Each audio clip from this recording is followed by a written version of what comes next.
Good morning, everybody. It is your favorite aspiring revolutionary here, a wandering author, reminding you that we are all the authors of our own lives. As always, my message remains the same. Spend less, live more, earn your freedom with frugality. Today, I'm coming at you from Wildwood Creek in Florence, Alabama. I'm here visiting an old friend from high school, and I'd like to continue our discussion of the demoralized mind dissected. So like last time, I mentioned our understanding of demoralization has usually been limited to extreme circumstances, such as prisoners of war and terminal illness. But there is a much subtler form that makes itself known in our consumer culture, and it's almost impossible for the modern consumer to avoid.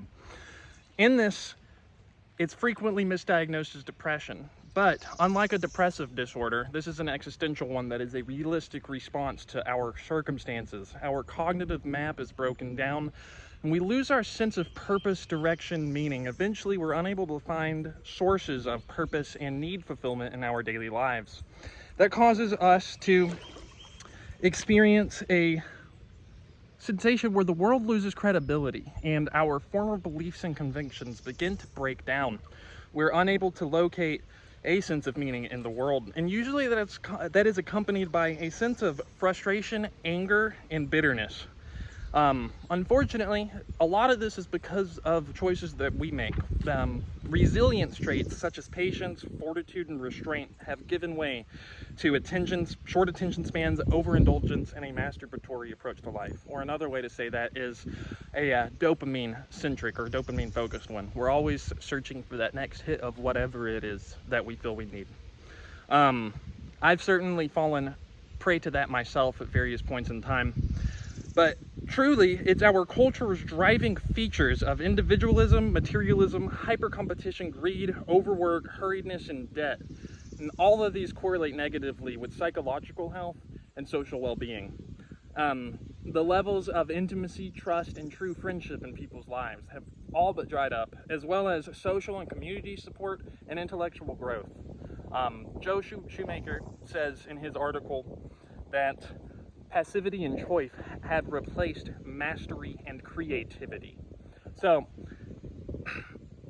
at the end of the day, today most people, unlike in the past, cannot identify a driving life philosophy or a underlying set of principles in their lives. And without those, the consumer mind naturally gravitates towards a philosophy of futility, which is one where we feel powerless and naked beyond our conditioned roles as pliant consumers in the world.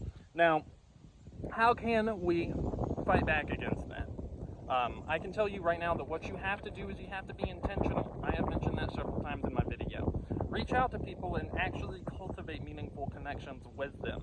Go out of your way to reconnect with people that you care about and establish strong boundaries so you're not being mistreated by people who are also in a negative place spiritually. On top of that, we need to cultivate a culture of compassion. Truly, it is a cultural problem, and that is why we are experiencing this psycho-spiritual crisis that's afflicting our people. In my next video, in the Demoralized Mind Dissected, I will go more into what we can do in order to respond to these things. But until then, my question for you guys is, what are you doing in order to empower, inspire, and uplift your community today? Because you're watching me, and this world isn't changing unless we all do our part. As always, my message remains the same. Spend less, live more, earn your freedom with frugality. Y'all have a good day now.